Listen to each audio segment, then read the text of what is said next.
Yeah, an absolute pleasure. Great listening to the guys. I'm just interested, they're all our profile photographs for these guys who have got really short hair and look very smart. And then all of a sudden there's, some of us have put on hair, I've put on, it appears about 5 years of age as well from my profile picture. So I'm gonna have to update that. Anyway, a little bit about me. We're talking about here about hardware and we're talking about software. I'm more about the soft squidgyware, which is the individual who gets inside the EV, the human involved. And I think sometimes we can leave the human out a little bit. We talk a lot about the vehicles, how we design things and how we put things into practice. But ultimately, without the people to move from A to B, we're not actually going to be. We don't have a service, and the guys know this, and everybody knows that. But my focus has always been around the people, and there's a very good reason for that. I used to work for Guide Dogs for the Blind. I was a guide dog mobility instructor. I trained people how to use guide dogs, which is kind of weird, but mobility was my trade. In fact, this is me here. I'm holding up a book. There's a picture on the back of the book of me training a guide dog, and I'm standing in between a person and a pedestrian crossing and pointing out how far away the person is from the actual button and the pole. And Murray, who's the chap with the guide dog, gets to the down curve and then can't press the button because it's too far away. And then there's a photograph inside here of a gent who can't reach the button on a pedestrian crossing at all. He just can't cross the road independently. And these are designs that have been put into practice, into our infrastructure to help people get from A to B. And there's a very good reason to bring that up as well, there's two good reasons. One, because back in 2011, while I was working for Guide Dogs for the Blind, I invented the world's first pedestrian crossing operated by smartphones because of that problem.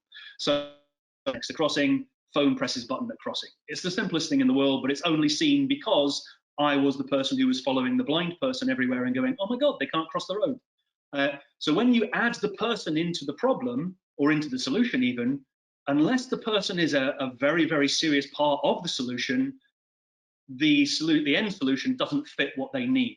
And if we talk about what people need, and people notice there's a pedestrian crossing behind me, that is the first one that was operated by smartphones. But unless we actually take into consideration the needs of the person, we end up with a solution that potentially hasn't benefited them. Now, if we just talk about people for a second, obviously my background is disability. I did it for 18 years. I'm now CEO of Neatbox. The first thing I did was a pedestrian crossing, but that was a great example of a person using a mobility aid and not being able to cross a road because the design didn't work. If we do that with EVs as an example, and we can talk about any form of transport, if we do it with trains or whatever it might be, and we don't take into consideration the needs of the user, it's not going to work. Now let's have a look at those users for a second. Well, every single person who's watching this right now is part of one of the most powerful and growing minorities in the world. They might not be it today, but they're going to be it within the next 50, 60 years. Disabled people are generally elderly people, majority are. All of us who are watching this are going to be elderly, we hope. There's a very good chance that most of us will be disabled. There are two types of people who are disabled and people who die very quickly. The person who dies very quickly doesn't go on to become disabled. The person who lives a long time is going to have hearing impairment, visual impairment, mobility impairments. And they're the people that we're designing solutions for today. So my company helps come up with those solutions and make sure that the rest of society goes, oh, wait a second. Yeah, disability is definitely a part of this. The work that I do right now is on an app called Welcome. Welcome is part of the mobility solution. The mobility solution isn't just about how you get from A to B, it's what happens when you get to B. Indeed, it's how the person collects you from A, if they're collecting you. So Welcome is a system that, well, imagine ordering a taxi. When you order the taxi and the taxi's 3 minutes from the house, you get a message that says the taxi's 3 minutes away. Well, that gives us the opportunity to let somebody know when the taxi's outside. Whereas if we switch that around and we say, I'm a disabled person and I'm going to a bus depot, the people in the bus depot could know when I'm 3 minutes away from the bus depot, or indeed one of Pierce's buses. If you know 3 minutes before a disabled person gets to your bus that they're disabled and they need to be dealt with in a certain way, then you as a bus driver, or indeed the conductor, if there is going to be such a thing, will know how to interact with that person. Whether they've got a mobility aid, whether they're going to need support, whether they have autism, whether they need music turned down, whether they need different color coordination, whether they need all these things we can learn before we get there. And that's what Welcome is. And that's what I do. Fantastic. Thank you very much there. So, Gavin, just sorry, I'm going to start with you that you've just finished talking, so we'll just follow on with the conversation there. So, are you effectively sort of saying as well that there's a missed opportunity from a business perspective, potentially in mobility and beyond, with regard to addressing some of these needs? I guess I'm asking, are the challenges faced by the elderly and the disabled population limiting them from actually utilizing these services? I think the Well, answer is obvious, but it's good to get your yeah, explanation. totally. However, the big guys are putting this into practice. So we've got contract with Welcome, which lets you know when somebody's arriving somewhere. We've got contracts with Northlink ferries. Every single Northlink ferry terminal has Welcome. So a disabled person can train somebody how to interact with them before they get to the terminal.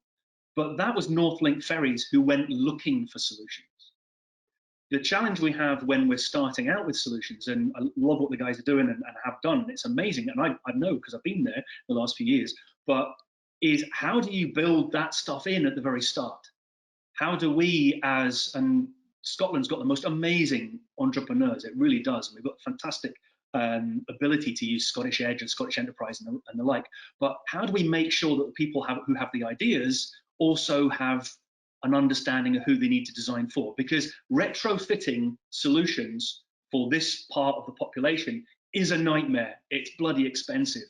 If we're going to try and make a bus more accessible, if we're going to make a car more accessible, make communication within these things more accessible, we need to make sure it's put into the design process. So it couldn't be more important, to tell you the truth. Aging population, it could not be more important. So do you have an idea economically of, I mean, what proportion of the market, just very generally and broadly, is that we're potentially missing out on? Well, it's Do you have any 20%. idea around numbers? 20%? Yeah, 20% of the world's population, 1.3 billion people, are disabled or living with a disability. 80% of disabled people, and there's 14.1 million disabled people in the UK, 80% of that number have hidden conditions. People think of disability and access as being wheelchair user, guide dog owner, but 80% of people who are disabled have hidden conditions: autistic, acquired brain injury, aphasia, ataxia, epilepsy, dyslexia, stammer. All of these things are things that we wouldn't necessarily connect with disability. We connect with disability, and it's disability's fault to a certain extent, with a wheelchair that we paint onto car parking spaces. We go, yeah, okay, disabled person, wheelchair user. It's only 4% of the world's population use wheelchairs. It's tiny in comparison to the 1.3 billion. So if we also look at spending power, so you look at spending power for disabled people worldwide, it's 8 trillion a year. In the UK, it's 274 billion pounds a year for that 20%. Now, that's just the people who are disabled. If you look at the family and friends, if you look at, I pick on bus journeys again, but I would normally say a restaurant. If you look at a restaurant that's inaccessible, or a group of people that are wanting to go to a restaurant, and one member of that family, or indeed Christmas function, is a wheelchair user, if that building is not accessible, everybody goes somewhere else. So it's not just about losing the money the disabled person would spend, it's losing the money that the people with them would spend. But also, and you'll notice not the last Super Bowl, but the year before, right in the middle, the most expensive advert in the entire Super Bowl was Microsoft saying, here's a controller for your Xbox that is for disabled people. They spent millions on that because they recognize that it's not just about providing a service and who needs a service, it's also telling the world that you're the sort of company that actually will provide those services.